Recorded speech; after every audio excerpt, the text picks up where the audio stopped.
The views and opinions on this podcast do not necessarily reflect those of the executive producer or the sponsors. They are those of the hosts and guests only. We believe freedom of conscience means the right to speak free, to think and believe as you will without the imposition of official coercive power over those beliefs. Liberty cannot exist when people are forced to conform their thoughts and expression to an official viewpoint. Differences of opinion are the natural byproducts of a vibrant, free society. Thank you. Live from Studio Diablo in Chicago, Illinois, this is MK Ultrasound. Get with the countdown. I speak jive. Forget it, man. Blast off for Kicksville. Shake this square world. Blast off for Kicksville. I speak jive. Forget it, man. Get with the countdown. I speak jive. Forget it, man. Blast off for Kicksville. Shake this square world. Blast off for Kicksville. I have to say, Alex and Max on the MK Ultrasound podcast are very lucky men. They get to talk to my old pal, Stormy Daniels. She was such a good friend, but not my type. I prefer models. Stormy isn't for me. Not enough beer in Germany to get me on that. But maybe Alex and Max will loosen her up. Well, there's not enough Stormy to get Max to come in here today because if you've been listening for the last couple of podcasts, Stormy pulled a no-show on us a month ago. And with me to, instead of wasting an hour of time that I paid for in advance. An hour back. Get it? Hour back. Yeah, we got JSIN. Harmon, you haven't been on in a while, man. Welcome back to the show. Greetings and salutations. No, that's what Detroit JSIN would always say, remember? Oh, no shit, did he say that? Every fucking time he opened with that. Every time. Without fail. I guess I never noticed. I was just, for some reason, I was thinking about Heather's earlier, and I thought of that for some reason. But anyway, yeah, I haven't been on for a while, man. How you doing? Doing all right. You know, weather, I mean, fuck, man. It was like 78 yesterday. Now it's 44 and going lower. I woke up, it was 44, and it's going, I mean, that's just this time of year, man. It's, you and I both had some crazy weather, man, over the last 2 weeks. Yeah, not only has it been temperature changes, but it's been so fucking windy. Oh yeah, like crazy windy. Yeah, and you're in central Indiana, and you know, yeah, but you get lots of tornado weather down there, man. I remember my first spring living in Indiana. I freaked the fuck out. I couldn't believe it.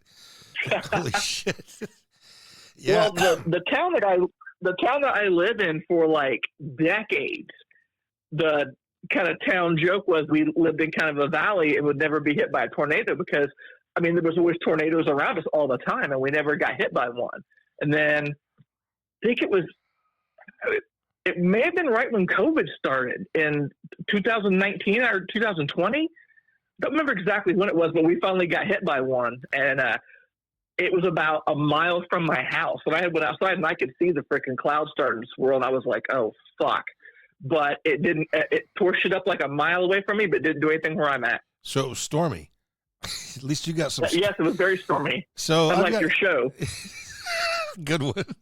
So I had reached out to Stormy. I actually talked to her a couple of years ago at Exotica, and I met with her and some guys at some band she was working with called Dead Sled Funeral Company, who we're going to play in a bit. And turns out these guys are friends with Too Dark Mark, our executive producer. And I stayed in touch with Stormy when I was down there in New Orleans for my 60th with Detroit JSIN. We were trying to get her on a podcast, and then it didn't work out. And I wasn't ready for what would happen. And then I heard from her like a week after I was back, and Detroit JSIN, he was fucking pissed. But I'm like, these things happen, man. It happens, and, you know, they're not getting paid for their time. I know it's promotion on their end, but you know, it's a back and forth. So it's a give. Well, she's coming to town. I thought, okay, I'd reach out again.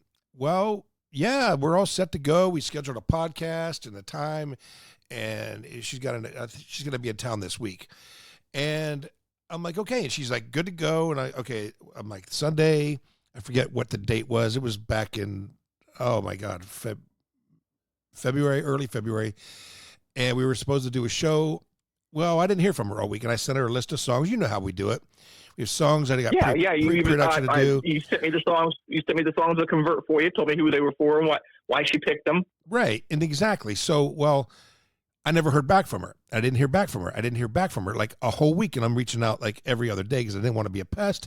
I'm like, are we on for Sunday? Are we on for Sunday at 1:00 your time, 1:00 our time? And she was in Central Time as well. Nothing. So that morning at like 5, I put up, okay, it's canceled. 6:30 in the morning, she says, I'm good to go. I'll be ready to go at 1. I'm like, well, wait a minute. No, I can't. It's too late now. You didn't get back to me on okaying these songs and the artwork or anything, man. I mean, there's a lot that goes into it. And, you know, the pre-production and the art that Max does, the artwork. And we like to get that okayed through the artist first and things like that. And that actually happened with this one.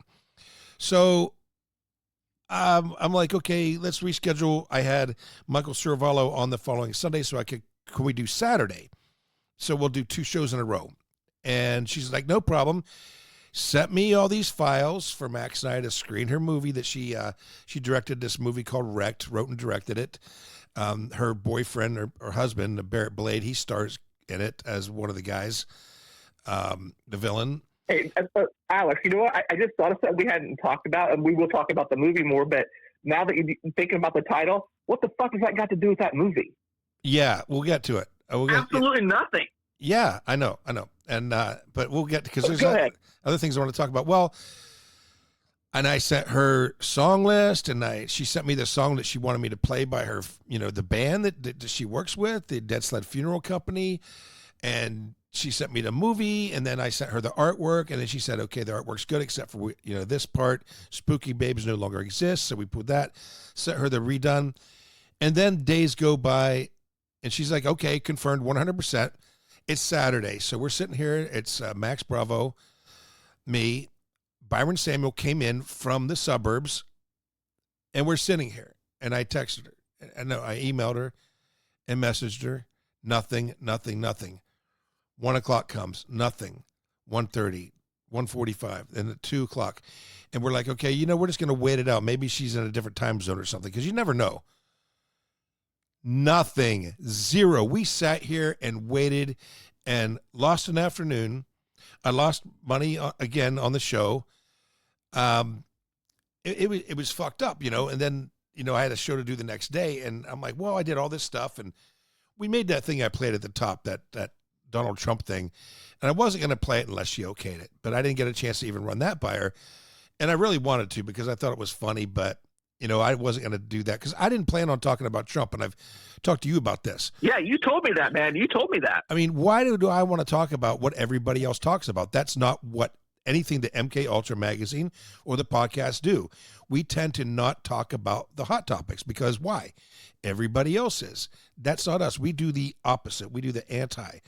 And all that, you know, all that, trying to be considerate. And then Max and I watched a movie, and we'll talk about that after the next song. But anyway, yeah, it was fucked up, man. And I emailed somebody who's still active in the industry, a director, a very well-respected and popular director in the industry. And he said he's not surprised. And then he used a colorful metaphor to describe her. So just leave it at that. But for me, man, Bookyak. Nothing is funnier. Fucking Sopranos, man. Janine Garofalo and Zander Bernhard. Haven't heard call that one Bookyak. What's that mean? Cunt. That was such a great, and Alicia Witt. Oh my God. Yeah. So I wanted to get into something funny, and I just want to get to it now. This shit with Afro Man is like the greatest thing I've seen in a long time on the news. Even Ben Shapiro did a show where he was just laughing about it. And I guess for people who don't know, Jason, do you just want to give the Jason Harmon version of what happened with Afro Man in the great state of Ohio? Well, I don't even know what he actually got rated for. Did we ever figure that out? What was the deal? Because you asked me and I didn't know either. Well, here's what happened. He was in Chicago, incidentally. And so the police apparently got a tip that he was distribution of drugs, trafficking drugs, and kidnapping. Well, they broke his gate to his house. They kicked his door down. They ransacked his house. They went through everything and found nothing. But he had security cameras set up. And so I guess they took $5,000 and then returned the $5,000 because they found out it was clean cash and they didn't find any drugs. Well, in great Afro Man style, he does a song about everything because he said there was $400 missing from his cash, which I don't know if that's true or not, but they did do damage to his gate and to his door. They kicked his fucking door down. Which he also wrote a song about. So what's that? He also wrote a song about that, right? Oh, man. It's my door. It's fucking funny. It's hilarious. It's hysterical. And like, he repeats himself over and over. And you know, I hate that. And Trump does that. He repeats tremendous. And it's the, you know, the greatest economy, the greatest has ever been. It's never been so good. You know, repeats himself. Well, Afro Man repeats himself a lot in his songs, but it's funny, like in a Wesley Willis way. That's how I mean, it's just so funny. So there's a scene where this officer is staring at this lemon pound cake on the kitchen counter, and he's like staring at it for a minute. So Afro Man, I'm going to play the song. He named an album called Lemon Pound Cake, and the songs on the album are about the incident. I'm going to go ahead and look that up, but did you watch the video? Oh yeah, it's hilarious. So I'm going to go the way. Well, and the cops got so upset about it that they took him to court. So the police wouldn't pay for the damage they did to his house. So he wrote an album to cover the costs of the gate and the door. So like some of the songs are like Lemon Pound Cake, about that cop staring at that cake, and I'm going to play that. And he nicknamed him Officer Pound Cake. And then he did another song called Why You Disconnecting My Video Camera. Did that video for that, and another video for Will You Help Me Repair My Door. I mean, this shit is funny. And the dude, I didn't know that song, Because I Get High, was so big. I mean, I knew it because of Jay and Silent Bob, of course, but number one in like 12 countries, I believe. Like number one. Yeah, it was very big. So basically, well, I guess he's not a one-hit wonder anymore, is he? No, man. I mean, I think the police made him more famous than he's ever been. Well, he did this album called Lemon Pound Cake to cover the cost of, you know, the damage that they did. And it's okay. So it says $20,000 in damages to his home and a missing $400 from $5,000 that they had seized. So he did the videos on these, and he used the footage, which is just hysterical. It's truly, truly funny. And so the police sued him. Their big mistake. First, they made a mistake with a raid that nothing. I mean, that's kind of like illegal search and seizure, isn't it? I mean, I don't know, but it is. I think they got a warrant on probable cause or something, but right. But anyhow, so they sued him, and though this week he won a First Amendment victory. So it's like a victory for freedom of speech across the board, and he's allowed to make fun of public figures. Unlike Europe, you do that in Europe, you're going to jail. You go to jail. Yeah. You can't make fun of politicians in Europe, but here we can. And so these cops and everybody sued him. And the one lady you mentioned to me, and I watched the video, the testimony, this deputy woman was crying, like fucking sobbing. Well, they lost. Yeah, she was. They lost. They wanted like $3 million+. So I'd like to start off this episode, this wrecked episode, with this song that makes me laugh. And it really, really cheered me up this week. And this is Afro Man on the MK Ultrasound podcast doing Lemon Pound Cake. And everybody, I highly, highly suggest that you check out the videos.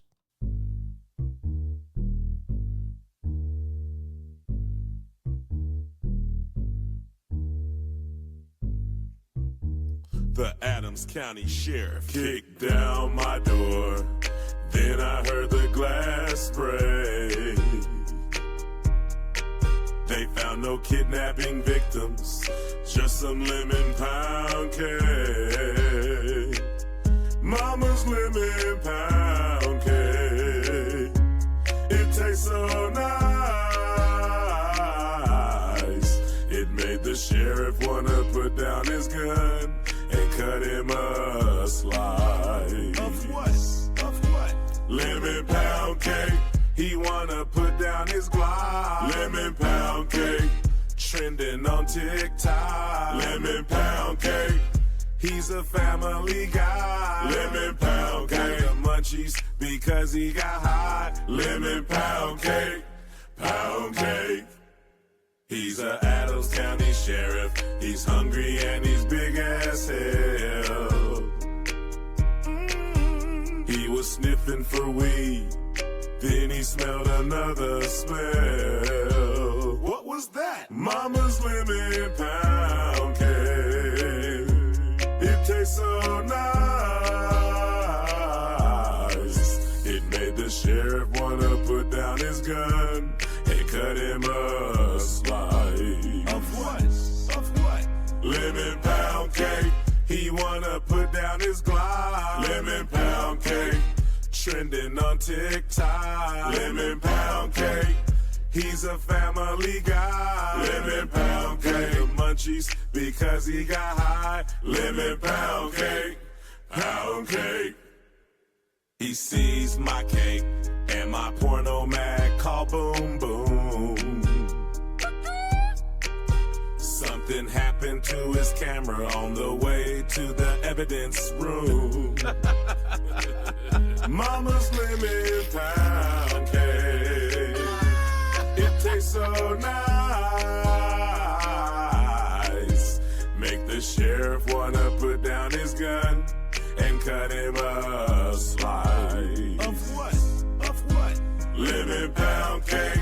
He wanna put down his Glock. Lemon pound cake, trending on TikTok. Lemon pound cake, he's a family guy. Lemon pound cake, the munchies because he got high. Lemon pound cake, pound cake.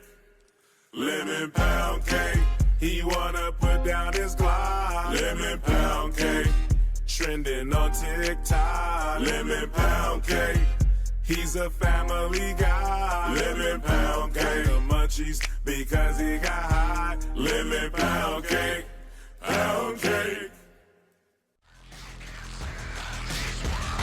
Glitch Mode Media out of Chicago is bringing you new music and events across the Midwest. This Wednesday, March 11th, Cyanotics dropping a new single, Nothing Changes, mixed by Justin Broderick of Godflesh and Just Sue. And it's an absolute monster. We can't wait for you to hear it. Then on March 20th, join us up at the Cactus Club in Milwaukee, where main man Sean Payne's going to be spinning a special Glitch Mode DJ set. We got old favorites, unreleased tracks, and plenty of music from all of our friends. You want to be there. And on April 10th, Sis Machine's releasing the new album, Parts Unknown, and it's going to be available everywhere. You can check it out at glitchmode.com on all digital platforms. It's going to be on CD, and for the first time ever, Sis Machine's going to be on vinyl. And we got some surprises coming up in May and June with Derision Cult live shows to be announced soon. But on July 3rd, Glitch Mode's taking over the G-Man Tavern in Chicago for another Glitch Mode Presents night. We're going to have some new merch, some guest DJs, unreleased tracks, and a few special guests you're going to want to come out to see. So mark your calendars in Chicago, Milwaukee, and remember, make noise, watch trash.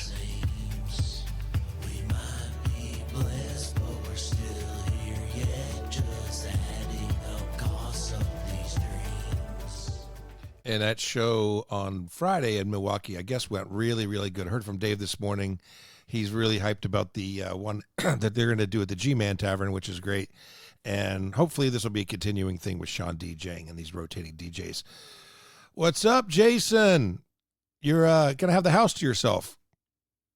Yeah, for like 3 weeks.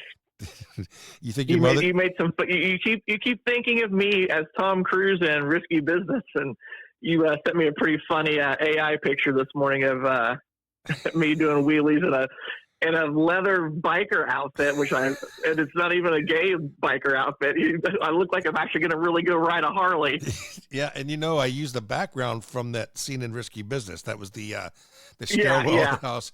Actually, funny thing is, I bike up by that house all the time and have never known it. So this, as soon as it gets warm, stays warm, probably going to take Victoria Crosby with me.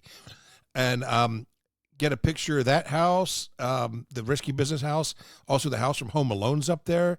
I think the Uncle Buck house is up there. Well, all those houses from the John Hughes movies are up there. I think like Weird Science and they're all 16 Candles. Yeah, all that shit's got to be up there, man. Yeah, Wilmette. And so I'm going to be getting pictures like the fucking nerd that I am and do all that. And I remember, man, the first time that I ever went to Chicago, I was in high school. And I went on a radio trip because I was on my high school radio station. And as soon as I came into Chicago, I saw the frickin' building with the light up diamond on top and yelled, "It's the Adventures in Babysitting building." I saw the, once was called the John Hancock building. I thought about Poltergeist 3. That's where they did that. I don't know if I've ever seen Poltergeist 3. Oh, yeah. It took place in the John Hancock Tower. Yeah. Oh, yeah. Okay, yes. I do remember. It's been a long time since I've seen it, but I do remember that one. Adventures in Babysitting Thor. Yeah. You know who that is, don't you? Oh, no. Who is it? It's Kingpin from Daredevil. Really? The new guy. Yep, that's him, man. It's Gomer Pyle from Full Metal Jacket. Yeah, Pyle. Wow, really? Yeah, that's Thor from Adventures in Babysitting, man. What happened? Like, yeah, because he was built back then. I mean, he was totally different. Was that after Full Metal Jacket? Adventures in Babysitting? Before. It was before. Okay, then he started looking like shit around Full Metal Jacket. Well, I think he put on weight to get that part. Which, I mean, dude, that made him, that was the part that, dude, he's great as Kingpin, man. Holy shit. When he gets angry, just starts throwing stuff around. That's just like the comic book. Just like the comic book. But yeah, I'm looking forward to it, man. Tuesday, new Daredevil Born Again. Yep. I'm pumped. And yeah, I am too. That last season was really good. I thought so too. And how they left it off, where he didn't fight because he couldn't, and he's like, "Yeah, I can't do it alone." So we already know that he's going to have some help. I'm very, very much looking forward to it. Last season. I know you're really hoping they'll tie in Spider-Man, because we thought they would at the end of the last season, but it ended up being the Punisher. So they can do another Punisher spinoff. Well, which is cool. I love that dude as the Punisher. He's great. I was just reading that the Punisher's going to be a one-off, like the Werewolf by Night thing was on Marvel. Okay. So, yeah, there's that. Okay. Oh, the other news this week is Electric Hellfire Club are coming to Milwaukee on June the 6th, 2026, 666. And I'm pretty pumped about that. Sabrina Satana will be with them. And so, yeah, I'm going to figure out to do a show somehow. Either if they're driving, have them stop here on the way, if possible. If not, just take my shit up there and do it. But the way it looks, Max and I are going to do an overnight for that one. It'd be nice if you felt good enough to go, man. And I know these out-of-town trips have been rough for you. What's going on then? Yeah. I'm getting old, man. And I've not exactly led the best life on my body and stuff. So, yeah, it's not as easy as it used to be. But I would love to come up for that show. Man, I mean, way back when we first started hanging, one of the first times was the Electric Hellfire Club, and that was 4th of July of 1997. Man, Louisville, Kentucky. That was actually the first time we ever hung out, man. Because, we met backstage at Marilyn Manson, but we didn't actually hang out. We just, exchanged information. That was the first time we ever actually hung out, was at that Guar Hellfire Club. It was somebody else there, too. Another band. Yeah, I don't remember who it was, though. I don't either, but it was at Guar Hellfire Club, and it was so fucking hot.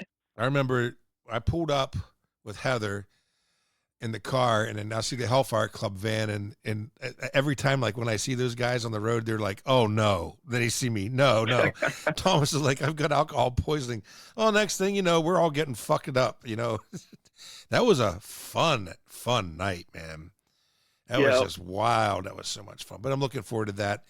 Everybody who knows MK Ultra and knows this show and knows me, knows that band is a huge part of my life. They're right up there with the Electric Hellfire Club. So, with Typo Negative. See, I just did it.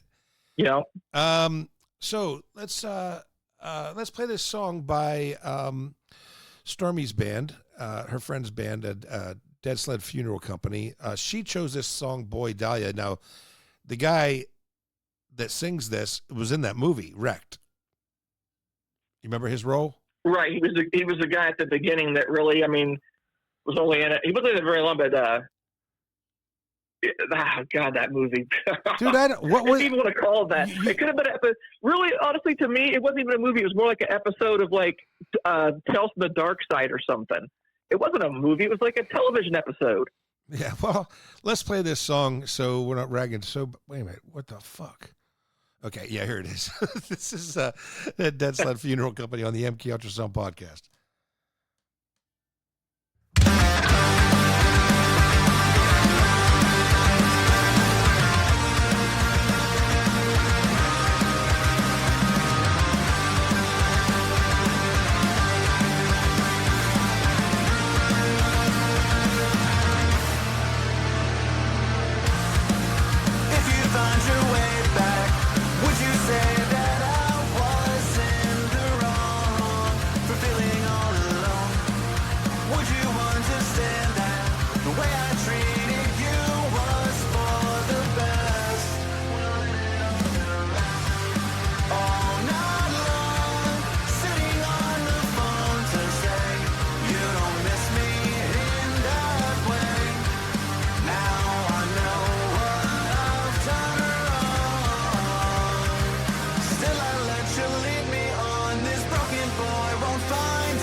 Every great day starts with a cup of get the fuck out of bed coffee from Martin Atkins and Dark Matter Coffee. Go to darkmattercoffee.com. Look for the big red logo that says get the fuck out of bed. America runs on damage, and it all starts with a cup of get the fuck out of bed coffee. There are 10 commandments and there are 7 deadly sins, but there is only one MK Ultra Magazine. Visit us daily online at www.mkultramagazine.com for entertainment news, reviews, and interviews. mkultramagazine.com, home of Alexander's Diary of a Damned Man. That's mkultramagazine.com. I never thought I'd play the band Him on this show. Didn't they sound like him? That's like, they do have that kind of sound. Yeah. Well, you know who else does, and I'm going to play him for you because did you hear 616 do their cover of Patient Number 9 yet? I don't think so. No. All right, I'm going to play it on this show. I'm loading it now. I played it last week. Actually, we were supposed to play it on the Stormy show. I probably did hear it because sorry, man. I did hear it because I did listen to the show last week. It was really good. Yeah, I want to say thanks to Sid Riggs, by the way, man. That show's blowing up. It's still doing really good, man. It's one of the as far as listens, and I was unaware of this guy until the guys from Low Sunny turned me on to him. Like, he must have a fuck of a following, man, because he's getting a lot of listens. So he had some great stories. Man, did he ever? Those Guns N' Roses stories, man. That bit about the Denny's and then talking about the girl who built the shower out back, that was killer. Yeah. So so let's just do this.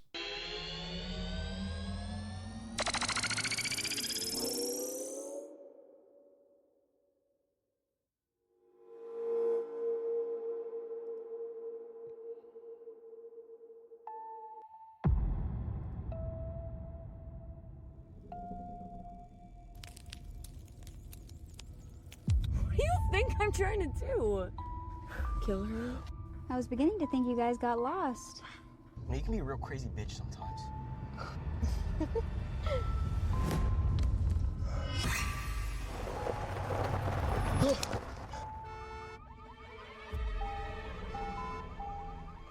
No, the car auto braked, like the sensors saw something. Some kids came out here partying a few years ago and never came back. Are you fucking joking? It's pretty creepy out here. I'll put this in your drink.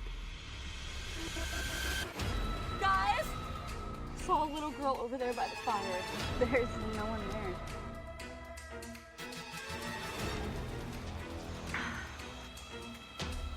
What the fuck? What can I do for you kids? We found your daughter. Yeah, that's not possible. Get in the goddamn truck, please. Shouldn't take the Lord's name in vain.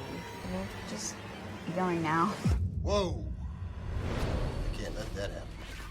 So I found out what your plan was.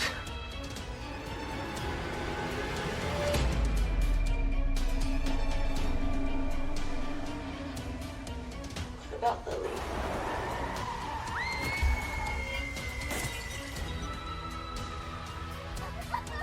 It sounds good. Jason? Yeah, I guess. I mean, as far as sound quality, it sounds good, but good Lord, man. Oh, yeah, the sound quality, yeah. But, I mean, you said like a Tales from the Dark Side, but the thing that got me is right at the beginning, you don't know why they're going where they're going. They're just like going somewhere, and then somebody dies, and then that's it. That it's like, what, 11 years later or earlier or whatever the fuck it was. But one thing I want to point out was I talked about on the show last week, the video counter, like they're supposed to be filming through a video camera, but the numbers aren't moving.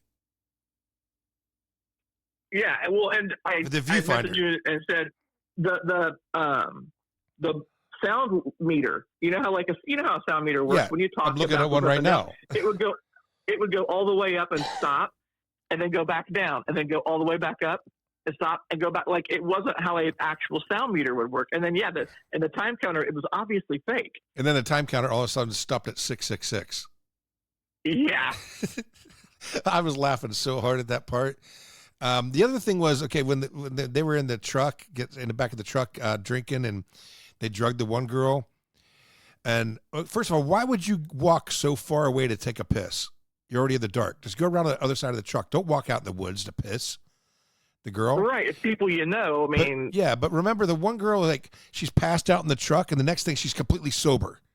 She's like completely alert, and then she's passed out again. Like, okay, but I don't know the story. Did you real? I mean, I didn't get a story. There was no. It just like jumped into something. There was very little character development beyond the little girl. It did kind of explain what happened to her, but beyond that, like, there was no character development at all, and you didn't really like any. I mean, there was not a likable character in it. Like, all the victims sucked. I mean, to me, that's my one complaint about House of a Thousand Corpses, was that you don't like any of the victims, so you really didn't care when they got killed. You know, there was like no. the same kind of thing. I didn't like any of the characters in it. None of them. Barrett Blade is actually a really good actor. I've seen him in some big budget porn movies, like for Digital Playground, and he's a really good actor. And this was like his weakest role. But I want to say, also, who was he? Was he the dad? Yeah. That's Stormy's husband, boyfriend, or whatever. He's actually done movies, and like he's regarded like one of the nicer guys in the business, like an Evan Stone type of guy. But really, really good no reputation like a sleazebag at all. But the way out of the cameras, it looked like I was watching a porn movie without the sex. It looked like it was shot like a porn, like the same type of video camera they used to shoot a porn movie. And that was the first thing that I noticed. But I was hoping to talk to her about her ghost hunting, paranormal. I mean, I watched a bunch of Max and I both did a week of research, watched a bunch of her YouTube videos of her going to the all these haunted places all over the country, which is pretty impressive that she did all that. And I think there's actually a story about her going to the Saint there in New Orleans that Sean Assault owns, that bar that I went to down there I told you about. Yeah. But anyway, none of that panned out. And like, I don't know, man. I got maybe they got lost because they didn't have Siri.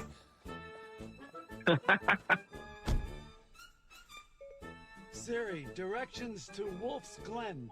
Directions to Great Wolf Lodge. No, Siri, Wolf's Glen Restaurant. One option I see, Woods Garden Supply on Benedict Canyon. Siri, Wolf's Glen Restaurant in Westwood. One option I see, the Wolseley Restaurant in Burbank. No, you're not listening. I said Wolf's Glen Restaurant in Westwood. A wolf's den is a habitat that provides wolves with you protection from weather stupid and fucking idiot! It's Wolf's Glen Restaurant in Westwood. One option I see, J. Wolf Clothing. No, you fuck! Wolf's Glen Restaurant! Sorry, I didn't get that. Oh my God, you fucking moron! It's Wolf's Glen, you cunt! Bunt cake is a cake that is baked in a bun. Lemon bunt cake. I said you cunt! Sorry, I didn't get I called you a cunt! One option I see, Carson City, Nevada. Shut up! One option I see, wool glove. Shut the fuck up! Sorry, I didn't get that. Oh, fuck you!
shadows of goth, industrial, and trip-hop, fused with the haunting echoes of Middle Eastern soundscapes, comes a new force in dark music. Meet Death by Love, the visionary project of Polish vocalist Inga Habiba and American music producer Peter Gallard. Their long-awaited debut album, 444, arrives February 20th, released worldwide by Distortion Productions. Step into a world of passion, mythology, and sonic alchemy. Death by Love, 444. You know, the reason I played that Electric Hellfire Club cover of Shout at the Devil was, did you know that Stormy Daniels is a huge Crew fan? You told me that. I did not know before you told me, but that's interesting. Yeah, it's sort of how she got her name, and Stormy. And I don't know, you know, that just goes to show, like, we really did our research for this show to accommodate her and her musical tastes and to talk about movies and her stand-up and the ghost hunting and all that. I mean, Max is into that paranormal shit. When I first met him at a Mambecue, we were at some abandoned haunted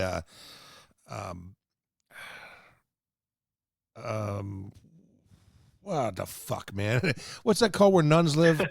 What's that place where nuns live? Convent. Yeah, convent. Yeah, it was abandoned convent in the Spanish part of town, Latino part of town. Yeah, but that was yeah, that was cool. Yeah, it was awesome. But Max was like walking in the dark. Like, that's the night I met him. He was into that shit. So yeah, there's that. But funny story about that song, man. That night in Louisville, that day, when I pulled up, I got to hear the cassette, and Thomas gave me a cassette advance of Unholy Roller, your nickname, the original Unholy Roller, and that Shout at the Devil thing. We listened to that in the van with the band, and they're in there smoking pot. I think I might have smoked it too. Probably didn't help my condition that night, but you know me and weed, dude. We don't get along very well. Yeah, well, that and you never do it. Like I've known you for how long, and I've seen you maybe do it twice. Yeah, 30 years, man. I think we've been friends since 98. No, 96. It was before that. It was like 96. It's probably it's about 96, man. 96 was the Manson show. Yeah. Yep. So it's happy 30-year anniversary, dude. Yeah. Holy shit, that is. And it was about this time of year too. Yeah. And L7. No, it was in I believe that show was in January. Okay, yeah, because I know it was cold. I remember it was cold out. Yep. And it was L7 because I was backstage and interviewing L7, and that girl. Pop Believe Itself. No, Rasputina. No, they were with, never mind. They were with 9 Inch Nails. I'm sorry. It was Rasputina. Those girls. Yeah, and L7. Yeah. Yeah. L7, man. That was. I don't know if I want to talk about what happened after the show with them, but Alex in the 90s. Oh my God. I asked to get in the shower. I remember that story. I do remember you telling me that. I'm going to leave it at that. Shoemaker was back there too. Nope. No. Michael Shoemaker. Yeah. But yeah, I mean, just another one of those Electric Hellfire Club stories, man. Just, I have a lot of photos from that night, man. God, we were like hanging out with the guys after the show in the sand back there where the volleyball net was, and the Guar guys were all back there. And there was like a bar next door that had like a little tiki area out back. Yeah, and it was tiki. Sand with a volleyball net and shit. Yeah. Yeah, I've got pictures of that shit. That was fucking fun, man. So it's unfortunate that Stormy couldn't do the shows. We were really looking forward to it, and I wish we had better things to say about that movie. I mean, it sounds good. The sound quality was good. The editing was good. It just had some moments, but you know, everybody's new. You got to start somewhere. I was going to ask you. So, spoiler alert! If anybody actually cares to watch this thing, and you got to watch it on StormyTV.net. StormyTV.net. At the end, were the parents ghosts too? That's what Max was going to ask. Yes, I know you don't fucking know. You don't know, but. Boy, man, when they were playing those kids, he's fucking around on you. Yeah. Oh, my God. Yikes. Don't use the Lord's name in vain. Oh, my God. Oh, my God.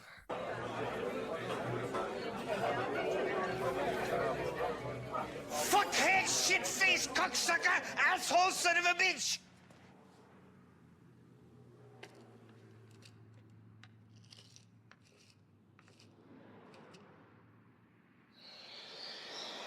Maybe one day I'll get a chance to do something good for somebody like that. Scum-sucking motherfucking whore! Cock! Cock! Jism! Grandma! Cock! Bum. Fuck, turd, fart. Cunt, piss, shit, bugger, and balls! Damn it! Hell! Crap! Shit! You goddamn motherfucking bitch! Fuck you, you car wash cunt! I had a dental appointment! Fellatio, cunnilingus, French kissing. Rim job. Right. Rim job. Piss. fuck. Schmuck. Puss. Like duckish lacquer. Pussy, pig fucker. Balls. Boy cock, girl cock, E-I-E-I-O.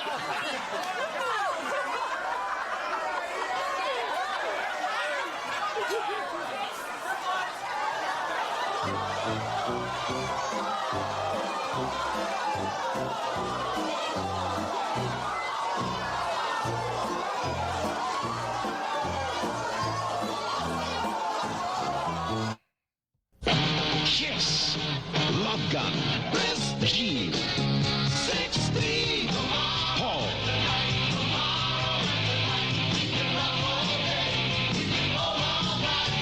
Ace, Peter, Kiss, Love Gun on Casablanca Records and Tapes. Oh, it's that time of the week, and I only have you to play against, so can you ask me 6 Kiss trivia questions? But I got 6 picked out for you already, man. All right, it's funny that we have the same game. We've got the same trivia game. I've never even looked at my cards. I let the guests all shuffle them and ask me these questions. You've got the same deck.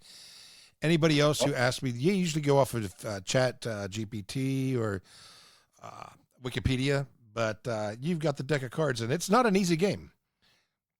It's not. A lot of this shit, I mean, you know way more about Kiss than I do, but I feel like I know a fair share. But a lot of shit, I had no idea.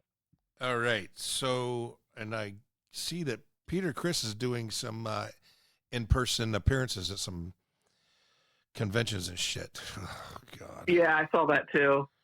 And Vinnie Vincent wants $2 million for his new album. These guys, man, and now they're talking about that fucking Avatar show, man. I saw that, and Paul said it's going to be bigger than the Sphere in Vegas. Come on. Well, Gene said that. I mean, the media gets everything wrong. They're saying that Gene said popcorn fart, and Paul said pop. No, you know what? Gene said that thing about the Sphere. Whatever. You know what? I predict a really big bomb here. I don't care how good technology is. And you know what the difference is? The difference is when at the Sphere, there's actually a band playing. Yeah. It's not just, I don't see this is going to work. I mean, are they going to have like a stage and have the avatars, holograms, like perform on the stage, or how's that going to work? Don't ask. I have no idea, man. Or that it's going to be like projected in the sky like those old school laser light shows. Remember those from like the 70s and 80s? Oh, I like those. Yeah. Oh yeah, those were awesome. I mean, that's what I'm saying. I mean, because those were kind of up on a screen and over the. Who knows, man? Who knows how they're going to do it? All right, let's go. Ask me some shit. Okay. Where did Paul Stanley's sold-out performances of Phantom of the Opera take place? That was in Canada. Can you be a little more specific? Okay. And there's no half-C on this. I either get it right or wrong. Toronto? Yes. That's correct. It actually has the name of the theater. It's but since I don't even know how to pronounce it, I'm not going to hold you to. It's a Pantages theater. Pantages? I don't know. It's probably yes, fucking French or some shit. All right, go ahead. Yeah. One down. Okay. Which member of KISS was told by Bill Aucoin before his audition for KISS that he should shave off his mustache if he wants the band to even consider him? Oh, that would be Eric Carr.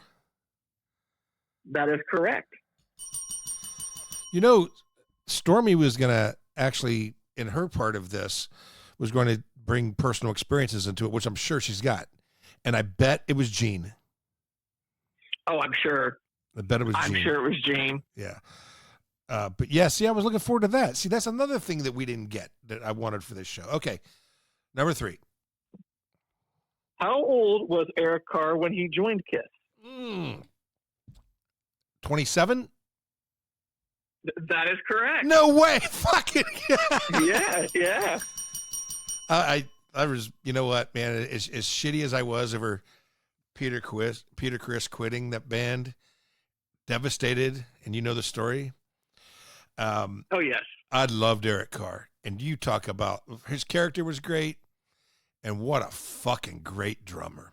And he had that raspy voice. He could sing those songs, but just a fucking heavy, powerful drummer and sweetest man, just a fucking nicest guy. And I was broken when he died, when he passed away. I you know, as you know, I got letters from his cards from his family, and I wrote to his family, and I got a letter back from them. It was a biggie for me. And actually, he was one of the first rock stars I ever met in person, and it had nothing to do with the music business. I just saw him at the hotel, he and Paul. Okay, so we're on 4 now. Okay. Which Knots Landing star did Paul Stanley date in the early 1980s? What star? What show? Knots Landing. Knots Landing. Oh, Lisa Hartman. That is correct. It's my You're day on a roll, today. Hey, maybe I'll get a blowjob or something. Okay. In addition to Black Diamond, what song did Eric Carr sing on the Animalize tour? Oh. Young and Wasted. That is correct. And I saw that tour. Okay, give me a second because I got to switch cards. And that was actually off the Lick It Up album, and it was a Gene song that Eric sang it live. Digging deep. Okay. What song did Kiss record for the Ramones tribute album "We're a Happy Family"? I'm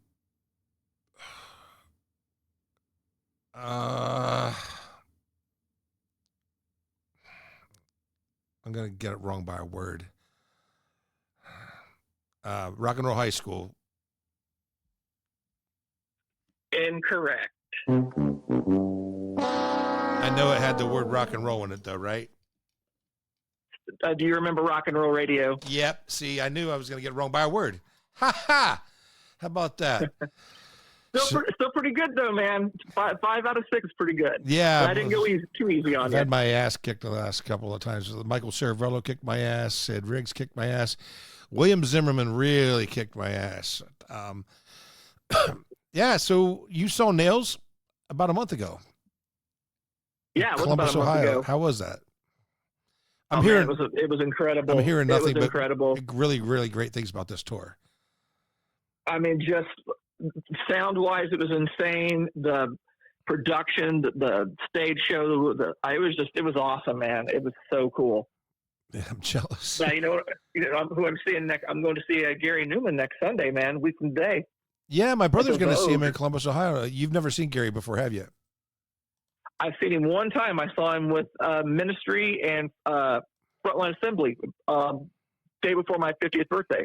So that was 2023 when they toured together. That's the only time I've seen him. So this would be the first time I've seen him as a headliner. Oh, he's fucking good. And it's a Vogue, man. It's going to be killer at such a small venue. It'd be awesome. I saw him the first time, the House of Blues. Then I saw him at Park West.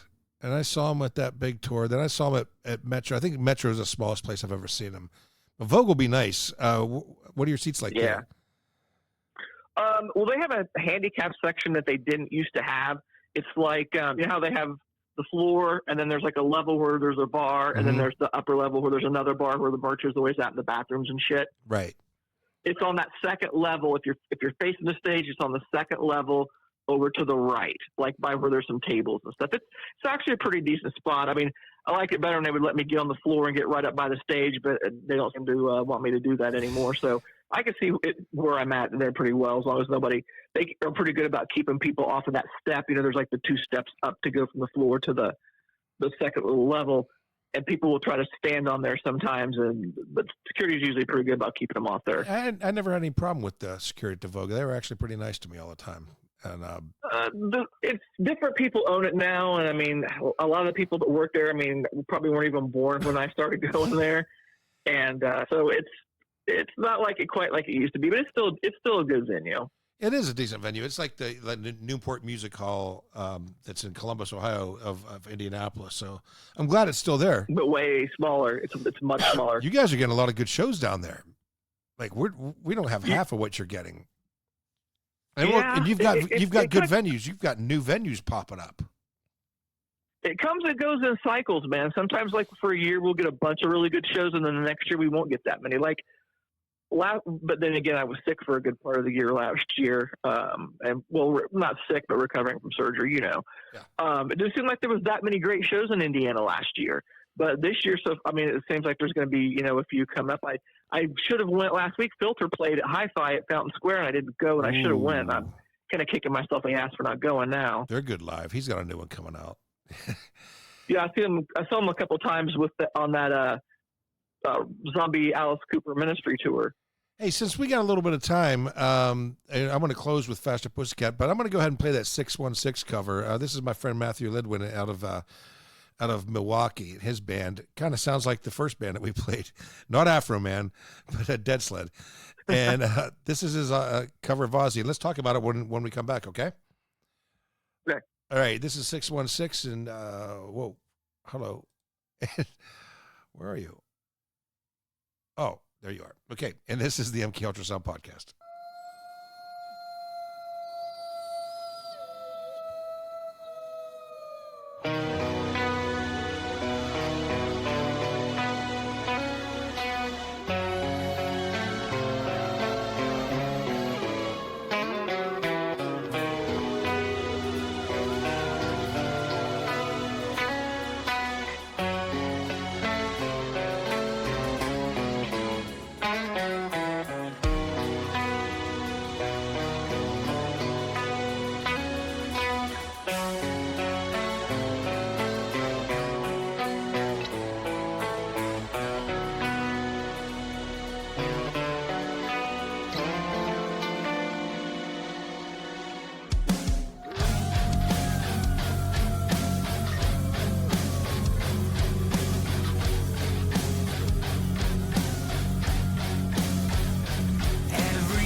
It's the mirror's face you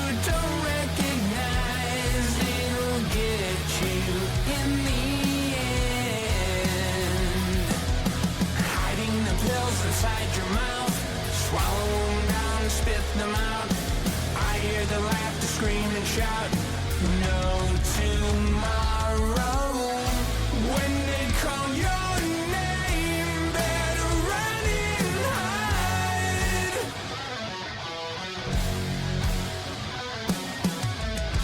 Tell you you're insane. You believe their lies.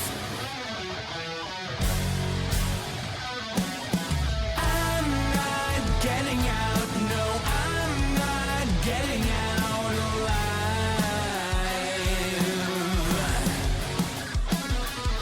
I'm not getting out 'cause I'm patient number 9.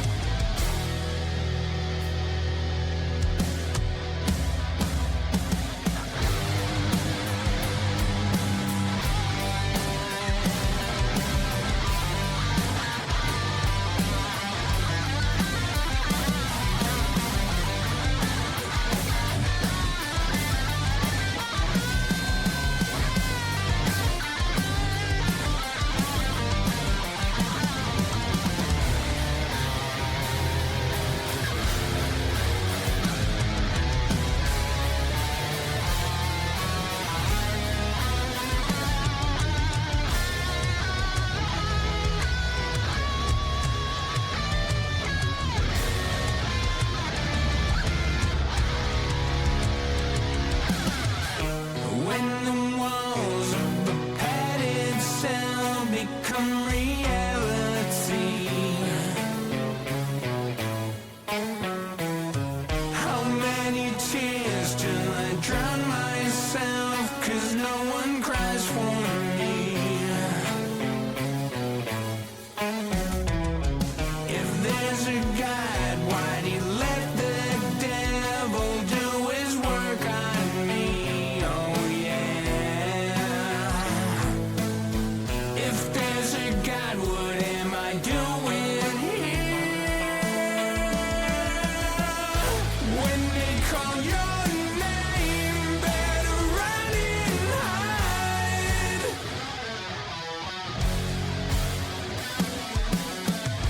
Tell you you're insane. You believe their lies. I'm not getting out. No, I'm not getting out alive.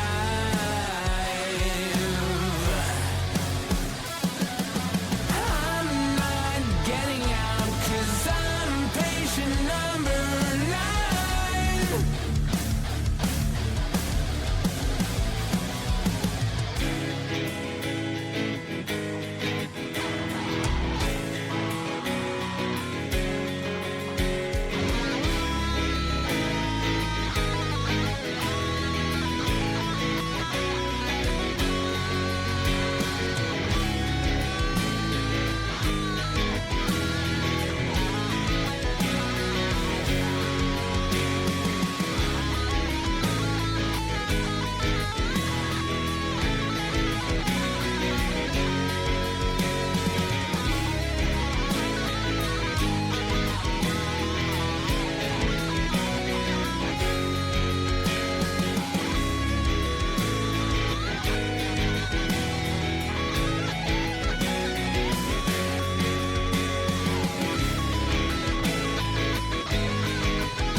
I listen to the MK Ultrasound podcast, and you should too.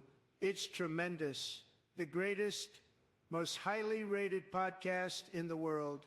It's very highly rated. Other podcasts are very jealous. They are all very jealous. Alex and Max are the most intelligent hosts I have ever heard. Their listeners are the smartest people that listen to podcasts. They are all very, very smart. Other podcasts are washed up and for losers. That's why I listen to the MK Ultra Sound podcast.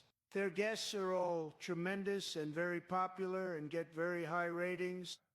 You're pretty tremendous, Jason. You there? Yes, bigly. What'd you say? Remember when he said bigly in his first term?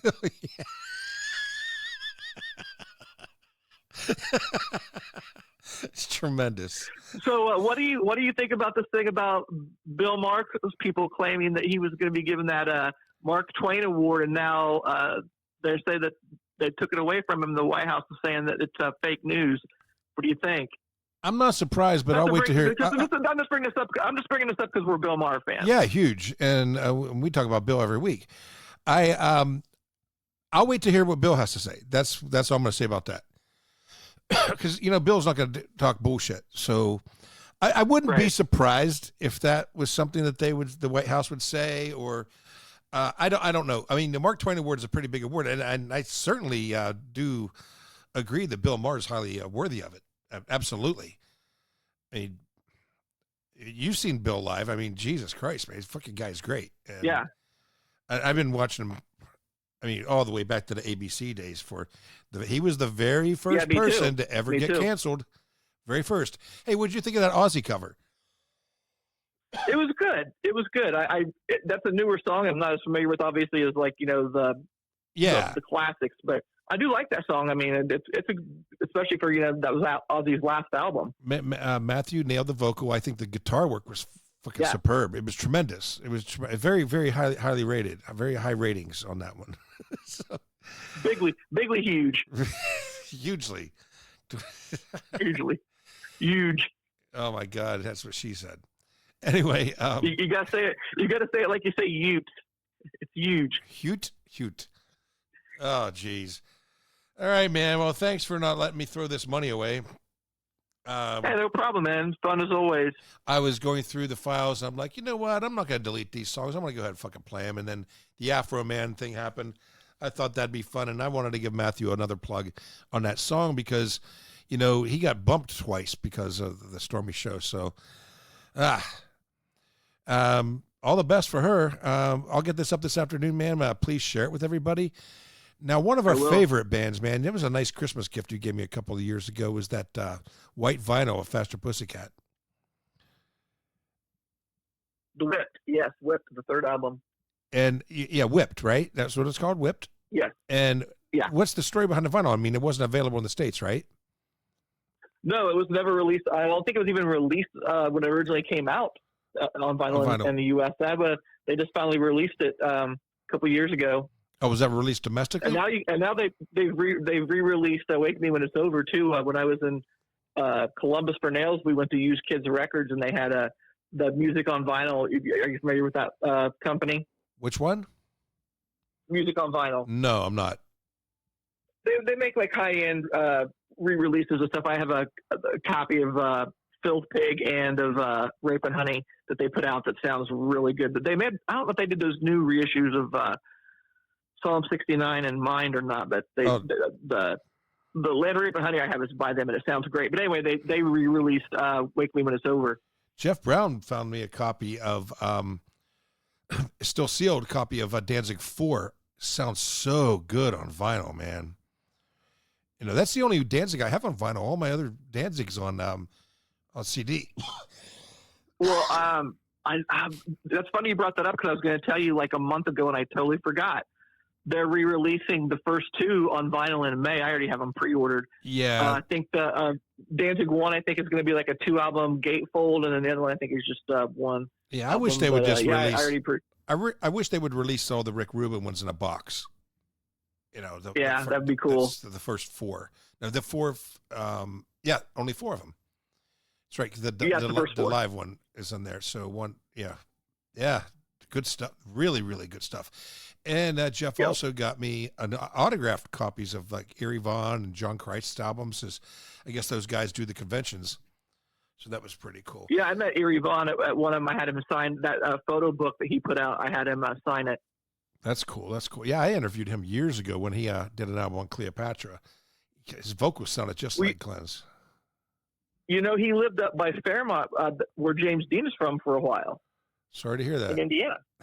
Very sorry. To hear I guess he lived out. He and I talked about it a little bit. He asked me where I was from, and I said Pendleton, and he knew this. Like, there's this little ice cream shop thing that's been in Pendleton forever before I was born. And he asked me about it and knew it, and I was like, "Yeah, that's cool, man. That's right down the street from my house." So I'm going to close with the song Nola, Faster Pussycat. And the reason I chose this is because Stormy lives in New Orleans, or at least did a year ago, or does. I don't know.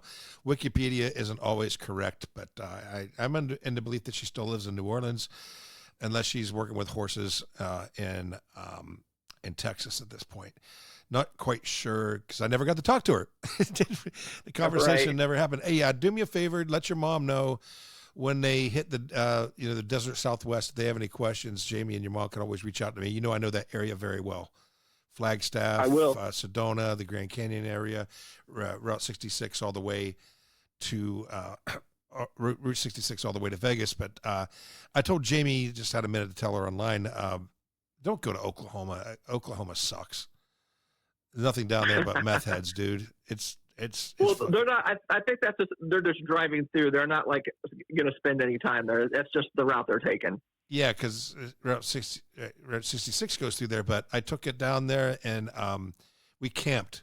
And my ex-girlfriend, who made me nuts, of course she would want to fucking stop, and it makes sense that she would want to go to Oklahoma, and she was from the Gary, Indiana area, and dude, I'm telling you, just like fucking meth city.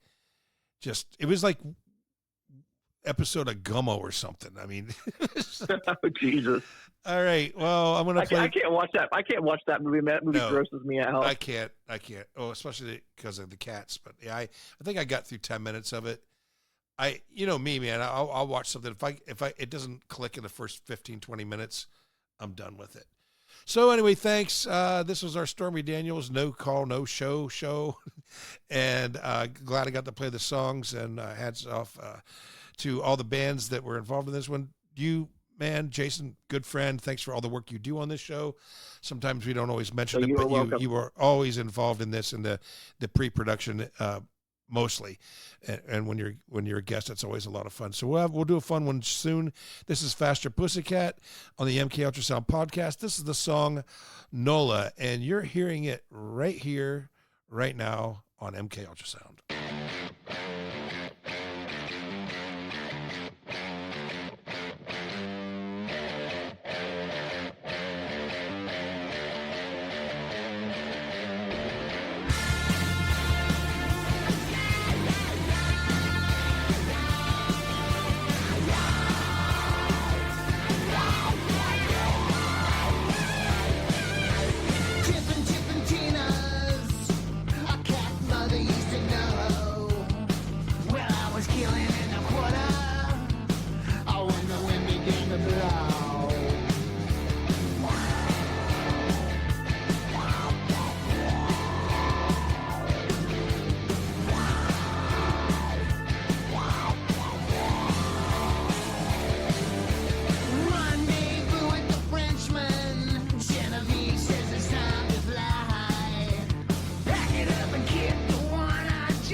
I was born in Ohio on a storm-struck night. Shadow-bound lightning in a world without light. The devil circled round and carved into my skin. Said you're bound to raise hell, boy, let the trouble begin. Whiskey in my bloodstream, burning like a curse. Big Mike at my side, ready to make it worse.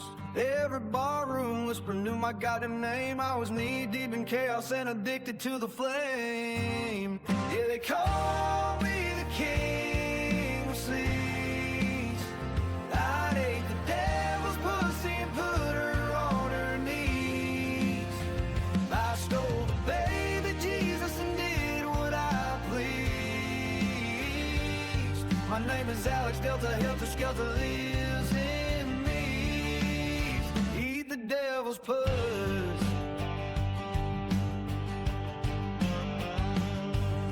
Sold my soul to the sound and the roar. Devil's been sweating since I opened that door. He fears the day I'm laid out to die, 'cause I'll take his throne and make the bastard cry.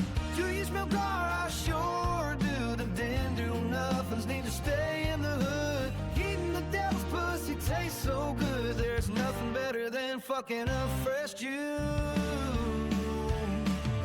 Yeah, they call me the king of sleaze. I ate the devil pussy and put her on her knees. I stole the baby Jesus and did what I pleased. My name is Alex Delta, Helter Skelter lives in me. He could devil puss.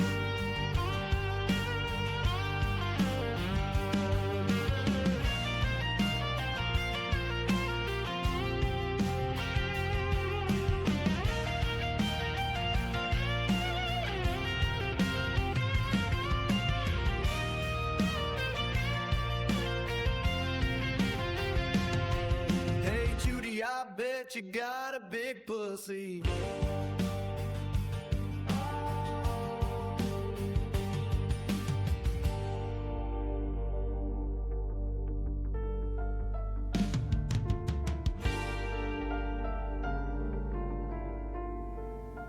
You've been listening to the MK Ultrasound podcast from Chicago, Illinois with your host, Alexander. Please click like and subscribe and share with your friends. Check us out online at mkultramagazine.com. And on behalf of the MK Ultrasound staff, thanks for listening, everybody.